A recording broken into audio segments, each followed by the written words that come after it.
Welcome to the On-Premise IT Roundtable podcast, the only show that dares to be both on topic and usually on location. Each time we meet, we bring together a group of IT luminaries to discuss a single concept or premise. In this episode, we're talking cloud and APIs, and the question is an API enough to make something cloud? Is cloud just a collection of APIs? Before we begin, let's meet who's on the panel today. Hi, I'm Craig Rogers. You can find me online at craigrogers.co.uk or at craigrogersms on Twitter. I'm Lino Telera, and you can find me on Twitter at Lino Telera. Hi, I'm Nico Stein. You can find me online where I blog at nicostein.com and on Twitter at Nico A. Stein. And I'm Brian Knutson. I'm online Twitter at bknutson, and my blog is knut.net. I'm Karen Lopez. I'm Data Chick on Twitter. I consider myself on Team Data, but I suspect that the rest of the people on my panel define data differently.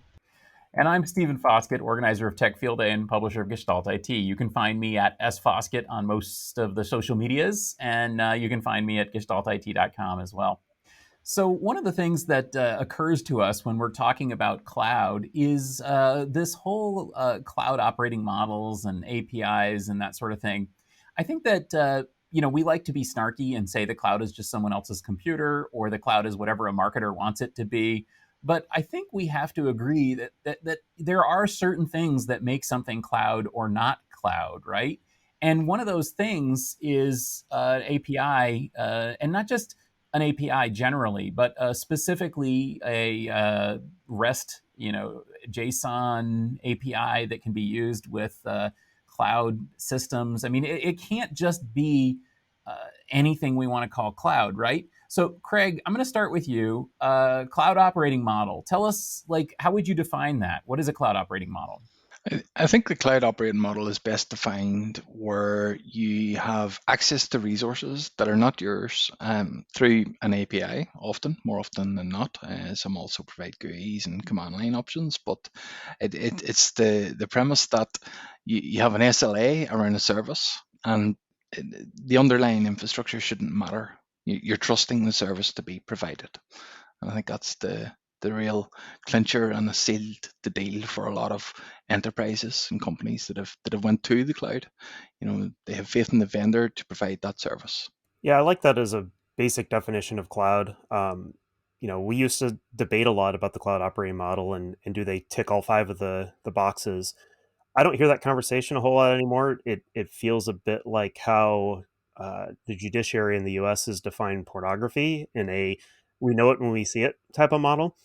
So I kind of feel like the basic cloud is something that just kind of offers services and are easily consumable without having to manage the underlying infrastructure. And that kind of covers, an on-premises cloud as well as a third-party cloud.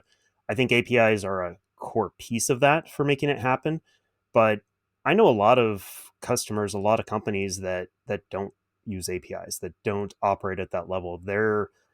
They need a nice GUI and they want to access it through that GUI, and they're off and they're running. And the whole automation thing that so many of us really care about and think is important, they want that all hidden from them. They don't want to deal with that. They just want to create a virtual machine, install the application, and go.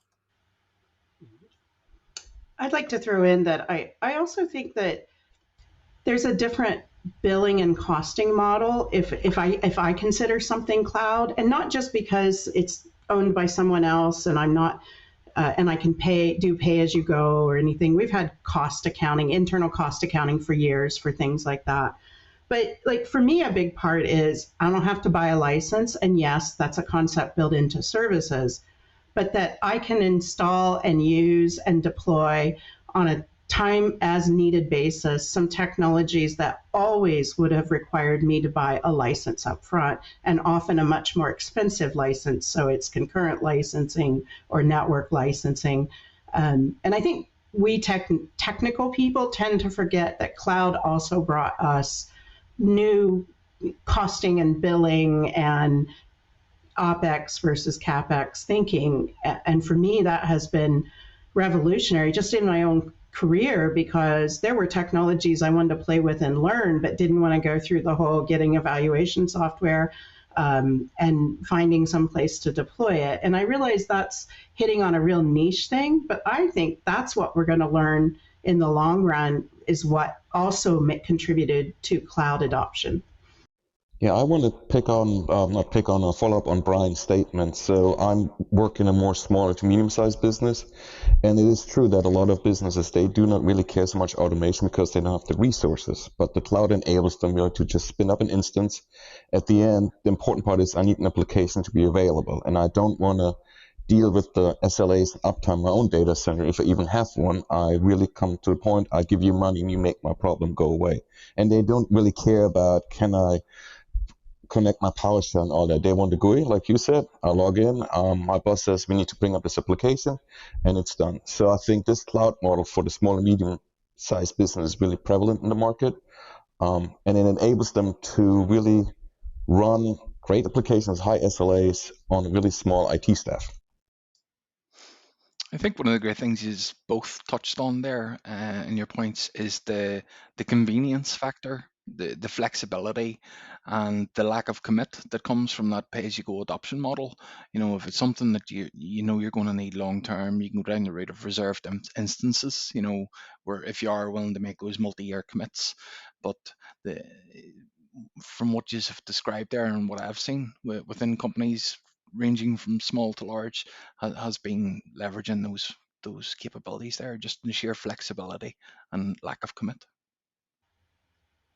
It seems like all of these things are aspects of cloud-based applications that make them attractive to the enterprise. I should also point out that all of these things are also things that the enterprise was working on before such a thing as a cloud even existed. I mean, those of us who've been in IT for a long time have worked on as a service, have worked on flexible pricing, flexible applications that grow and shrink as needed. I mean, APIs go back decades. So what makes this stuff cloudy if it's all stuff that already existed in enterprise technology before? Well, it doesn't, right? So I'm going to put it out there, just an API, right? I mean, this is nothing new, but cloud is not really that new either. But just because an application has an API, that does not mean I can run it in the cloud. You can try. It's definitely a building block of your cloud strategy and having it being able to run in the cloud. But just because an application has an API, like you said, it's nothing new. 5-10 years ago, there were APIs around. And that does not ensure I'm going to have the expected result by moving application to the cloud. So it's a building block, but I don't think just API defines a cloud-ready or cloudy application at all. Yeah, I agree with you because in terms of application, define application as a cloud-ready application is sounds a little bit different. I think that what in the past we had a single silo application that was really a challenge to move that in cloud. And if you compare the cost of keep this application on premise and put this application on the cloud, probably you don't you will file on challenging on the cost. But thinking about today, I want to say that if you want to go to the cloud with new application, probably you gain some attraction, and obviously the APIs are the key element to bring that application in the cloud environment. This is my point of view, but it's based on the experience on the company working every day. So for sure, the APIs and then the automation is one of the key elements if you want to deal with the cloud native application, of course.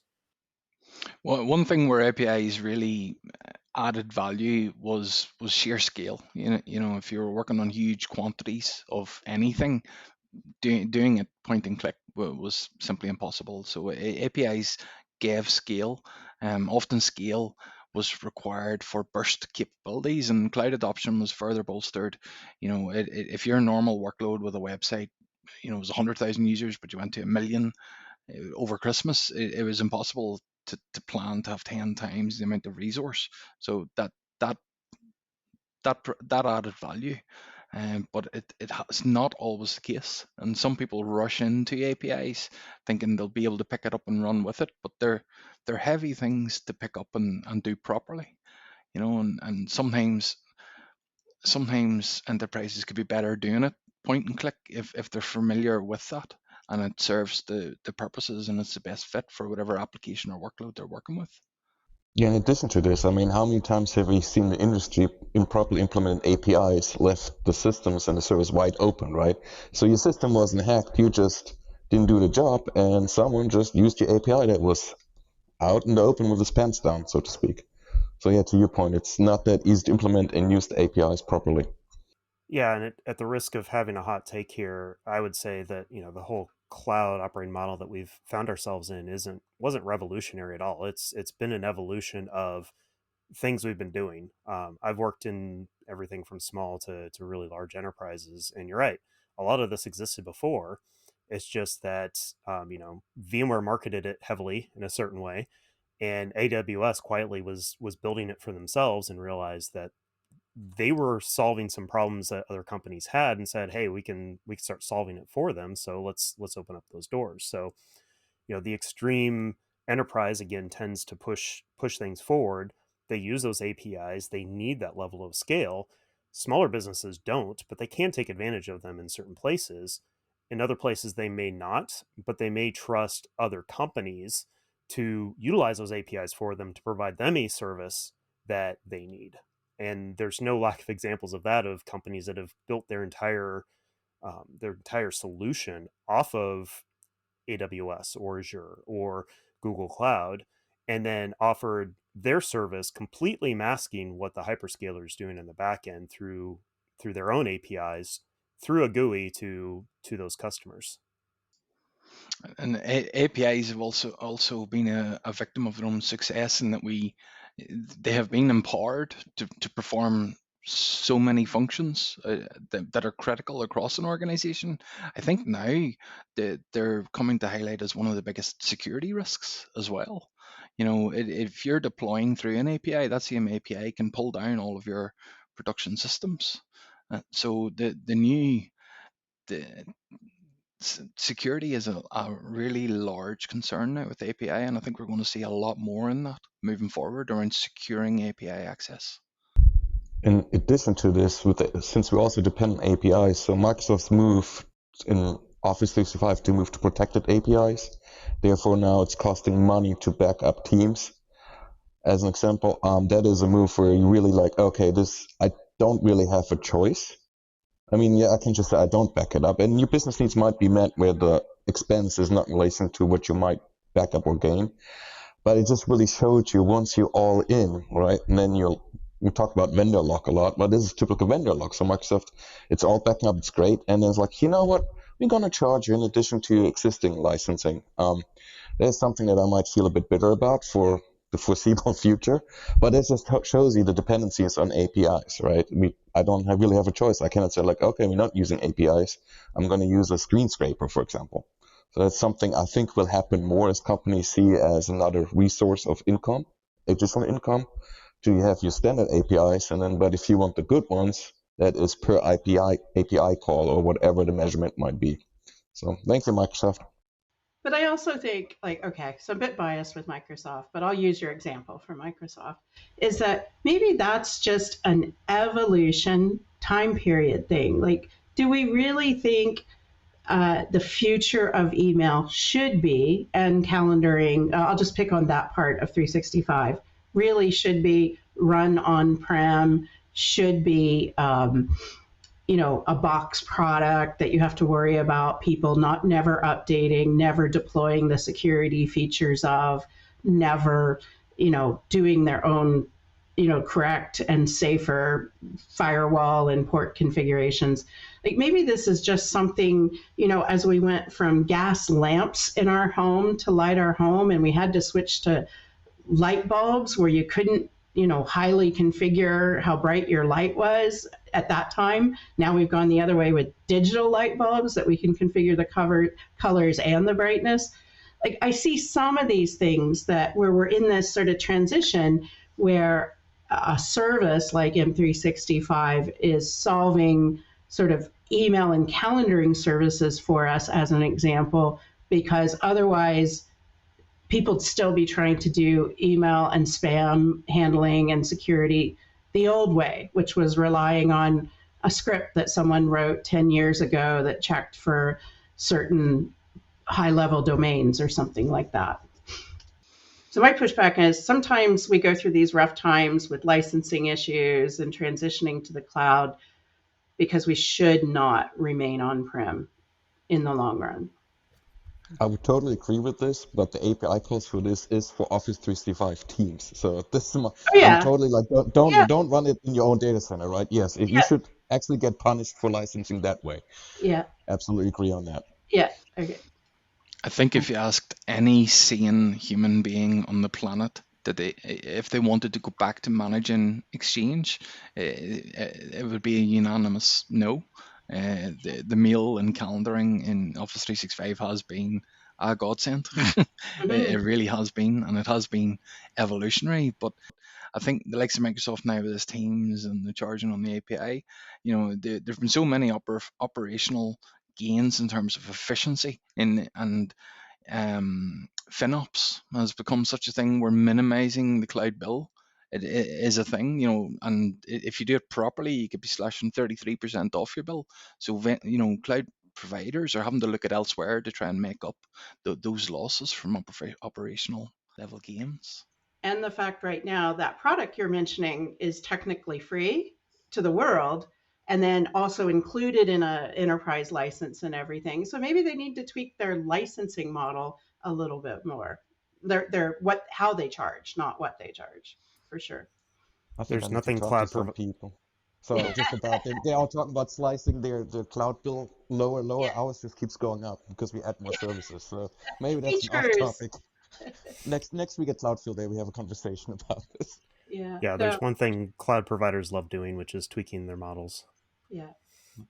Well, I think that Office 365 and so on, I mean, those are great examples of applications that really want to be in the cloud, and basically enterprise technologies that want to be in the cloud. And effectively, the thing that strikes me the most about Azure specifically and Office 365 generally is that Microsoft has built a cloud around what enterprises do instead of a cloud around what cloudy people do. And I think that one of the things that strikes me is that a lot of the sort of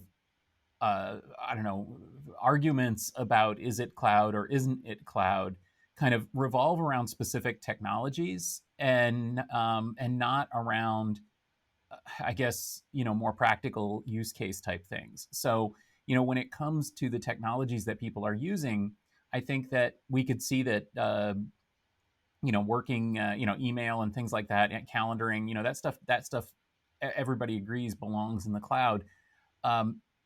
But the product that they're offering is much more tailored to the enterprise. And I think that the thing that I'm seeing increasingly is companies bringing stuff that is basically enterprise data center type stuff or enterprise, into the cloud, whether it's email and scheduling and calendaring or orchestration, billing, networking. I mean, we've talked about storage a heck of a lot. All these things are examples, I think, of things that are cloudy because they have an API and they're managed as a service and they scale out. But they're also things that maybe cloud people might not even recognize as being cloudy. And I guess that kind of turns this whole discussion on its head. If the cloud is more than just an API, is it time for the cloudy people to recognize that the cloud is more than what they anticipated the cloud being? I guess you're making a premise there, Stephen, that they don't. So that's my comment on that. When you say cloudy people, do you mean people who build things with clouds? Yeah, I don't know. I think that there's sort of cloud purists out there who say that, this is cloud and that's not. Like AWS is cloud and Azure isn't because Windows or whatever. Yeah. That's definitely a part of the conversation. I don't think I see as much is using, oh, you're not cloud as a competitive thing. Again, I think we've gotten past the point of having to define whether example A is a cloud or not. And really moved more into that. It's how you operate is the cloud, not necessarily what it's doing or even how it's providing it in a lot of ways. I think some of what your premise is flicking at is, the original use of the cloud being primarily developers and doing shadow IT type things and trying to develop new applications quickly versus those of us that are traditional infrastructure people using the cloud to run virtual machines and do the things we've done in our data centers now on someone else's computer, if you will. And so I think that is an interesting transition. And to that point, I kind of agree with your premise in the fact that, we all have to look at the cloud a little bit differently than what any of us have done in the past, whether we're developer or infrastructure, because cloud provides much more. And if we really want to do right by our businesses, we have to look at it as a new way of doing things and not try to hold on to the past too much. Mm-hmm. I agree. Like I do have an example of being cloud judgy myself right now with a client, is that they acquired a software solution that's cloud-based. They call it, the first or the best cloud solution for this function. And then I go in and it runs on AWS. So they runs in the cloud. But this software solution has no way to import or export data, no APIs. All interactions are via a GUI that's browser-based. All admin features, all changes to a lot of configurations have to be done by the software vendor's developers, not through a configuration file. We finally found out that if we did a backup, or that they do backups, we have no control of it. A typical cloud answer will manage availability, but they will almost always refuse to do a restore, for instance, if we updated a bunch of stuff incorrectly or deleted things incorrectly, because they've built this multi-tenant system all in one system. So if they restore us, they have to restore everybody. Now, that's not just complaining about this, but I do not see in any way how this solution is a cloud solution. I think it just happens to be running it's a traditional system running on a VM in AWS, as far as I can tell. They have virtually no cloud features to it at all. So it's just a web server they put in the cloud, but does it satisfy the need, right? It does, Yeah. Like you said, it does run in the cloud. If it was not running in the cloud, your data center would have exactly the same functions, right? You can Exactly. import, export. So is it cloudy? It's a good question. It checks the mark, but Oh, that's about it. because they could be fibbing to us that it's running on AWS. It could be running on a server under some dude's desk, right? We wouldn't know. I mean, the real thing is, I do not think their solution is a cloud solution, right? Because of how they've implemented it. I mean, we can't even scale up or out. So, yeah, there's all that. So let's take that then. Like, what would make something a cloud, an enterprise service? What would make something into a cloud? Can you tack on an API and call it a cloud, or does it need to have a cloud operating model? Does it need to scale infinitely? Does it need to run in AWS? I don't know. What is the hallmark? I think the scaling really is the scaling is a really good point. Does it scale, right? So to Karen's point, the application, it runs, it does what's supposed to, but it doesn't scale. And that's one of the benefits we all established. If that application all of a sudden has 1,000 users, well, they going to try in more instances, but it doesn't scale well. So that would be, I think, a good point to how to define, is it cloudy enough? Does it scale? Yes or no? I don't think, Karen, the application does not scale, like you said. Yeah, and I think that the NIST paper that originally defined what do we mean by cloud, I mean, that I think was a good start to emphasizing how scalable, like people think scalability sometimes is performance tuning, but no, sometimes it's just blipability. Like on Thanksgiving, can you slow things down? Or if you're a retailer, can you add 100 times the capacity without having to take the system down and migrate and all that other stuff? Like, to me, that's core to what I test cloudiness on. And I think that interoperability, like even I'm getting itchy using this term API because to me it's so specific, but interoperability and configuration without programming, which is kind of like automation, but it's a specific take on that. That also, in my mind, contributes to whether I think something is justified in using the cloud buzzword. I think you've raised a couple of good points there. Certainly, vertical scaling is easier. Horizontal scaling a lot more difficult. But even existing 3-tier applications could be horizontally scaled if it was a web front end, with relatively very little technology. A couple of load balancers in front, and now you have a scalable solution. It might not have the API, but it might serve function and purpose. Uh, but it also raises awareness, I think, around the understanding of the technicals behind any service that you're getting. So in your example, getting an application, somebody, a company providing a service wrap around it and providing it as a service does not mean it's a cloud solution. Just because, and certainly not because it's running in AWS. I'm going to go with who cares if it's cloud or not. Like, these definitions don't matter to me as a customer, because I want it to do a thing. I want it to be available at a certain level. I want my data to not vanish on me. I want to be able to pull my data out of there if I need to at some point. How you do it in the backend doesn't matter. I know one vendor out there that if I said the name, everyone would probably recognize it, who their cloud solution is running a bunch of virtual machines on the back end. Essentially the same application you would run on premises, they've scaled out with virtual machines on a cloud platform.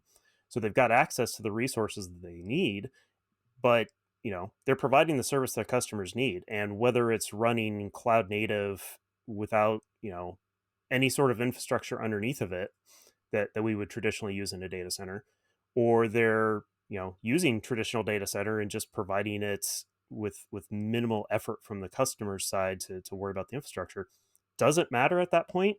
I would say that it doesn't. And at that point, if the customer is not having to manage it, then sure, it's cloud. Why not? Yeah, and I don't want to get into the semantic argument over like I'm the cloud police and I decide this is cloud and that's not, because I'm the one who decides these things. Yeah. Because I think that what you guys are all saying is that there's more to it than, I guess, the sort of paper checkbox elements or even the technology elements. I think what Brian just said is super important. Just because it doesn't use Kubernetes doesn't mean it's not cloud. Just because it doesn't run in natively in Amazon AWS doesn't mean it's not cloud. Like, there's a lot more to it than that. And I think what you're saying is basically cloud is as cloud does.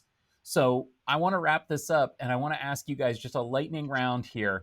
Each of you, I want you to name one thing that would disqualify an application, that would make you say, that ain't cloud, even though you're not the cloud police any more than I am. What's one thing that you'll see, whether it's this week at Storage Field or Cloud Field Day, or next week or the week after in your regular lives? What's one thing man, that ain't cloud? Who wants to go first? I go, because I'm gonna hinge it on scalability. If it does not scale at all, then for me it's not cloud ready. So from my perspective, if I, as the end user, have to manage it from top to bottom, it's not cloud.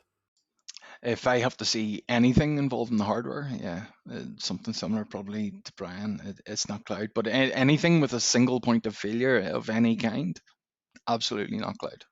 Okay, I'm going to go super technical. If it doesn't integrate with my identity management system, then it hasn't taken a cloud thinking approach to how I deal with identity and security. Yeah, for me, if okay, the API first, but if you don't have some intrinsic characteristics like scalability, availability, performance, but the thing is that the customer don't want to say okay, is on, is off. They simply use it, and then all is in charge of let me say the cloud providers itself. So the customer will be never involved in cloud operation behind the scenes of the use of the application. This is my perspective. Well, thank you very much. And I have to agree with you. I feel like, there's a time when you say that ain't cloud. And it does come down to basically breaking one of these assumptions that you have with modern applications. And I guess that's the key, right? Is that it's not so much cloud as it is modern applications versus traditional or legacy applications. And at the end of the day, if it satisfies the requirements of a modern company and it integrates with their solutions, then it's probably cloud. I guess we'll find out. So before we go, let me just quickly run through. Give us your name and tell us where we can continue the conversation with you. And of course, we can continue the conversation this week at Cloud Field Day 14. Just look for CFD14 hashtag on Twitter or go to the Tech Field Day website to learn more. But Karen, you're up first. Where can we continue the conversation with you? You can find me almost everywhere as Data Chick, especially on Twitter, where I'll be tweeting like a mad woman. Brian? And I'm at B. Knutson. Again, like Karen, I will probably be tweeting like crazy, so listen and or mute depending on your preference. And you can find me at knut.net whenever I decide to blog. All right, and you can find me also on Twitter, Nico A. Stein, and like the rest of us, we're probably going to be tweeting up a storm. If you have any questions for Tech Field Day next week, just reach out to any of the panelists and we can relay your questions. Yeah, you can find me on Twitter at Lino Telera, and then also I have a blog.linoproject.net. You can find some contents after this conversation. And if you are Italian guy, we have also our Italian podcast, The Pipeline Guys. I'm Craig at Craig Rogers MS on Twitter. You can also get me on craigrogers.co.uk, and I'm also on LinkedIn as Craig Rogers. And as I mentioned, I'm at sfoskett on Twitter, and you can find me at gestaltit.com. So thank you very much for listening to the On-Premise IT Roundtable podcast. If you enjoyed this discussion, please do subscribe in your favorite podcast application. Maybe give us a rating or review. And also maybe share it with your friends. Also do tune in for Cloud Field Day this week and every time. And you can find the recordings of that on YouTube/Tech Field Day. This podcast is brought to you by gestaltit.com, your home for IT coverage from across the enterprise. For show notes and more episodes, go to gestaltit.com/podcast. Thanks for listening, and we'll see you next week.